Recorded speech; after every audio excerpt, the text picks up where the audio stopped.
پەرلەمانتارێکی پێشووی عێراق زانیاری لەسەر نرخی دۆلار و موچە ئاشکرا دەکات. ئەحمەدی حاجی ڕەشید مامۆستای زانکۆ پەرلەمانتاری پێشووی عێراق ئەمڕۆ سێشەممە 2/1/2024 بە تیواری ڕاگەیاند کە بانکی ناوەندی عێراق بڕیاری داوە لەم ساڵدا مامەڵەی کاش بە دۆلارەوە نەکات و سەرجەم ئاڵوگۆڕەکانی دۆلار بە ئەلەکترۆنی بکرێت.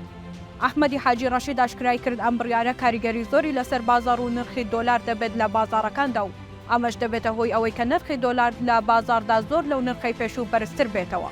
هەروەها ئەو پارلەمانتارە ئەوەشی بە تیوان ڕاگەیاند هێرشکردنە سەر فڕۆکەخانەی هەولێر و ئاڵۆزی ئەمنیەکان لە عێراق جارێکی تر کاریگەری دەکاتە سەر نرخی دۆلار و بەرز دەبێتەوە. سەبارەت بەوەی کێشەی موچەی هەرێم بۆ ساڵی 2024 چارەسەر دەبێت ئەو شارەزایە ئابووریە وتی بۆ ئەم مانگە زەحمەتە چارەسەر ببێت بەڵام بۆ ڕۆژی نۆی ئەم مانگە بودجە دەگاتە پەرلەمانی عێراق.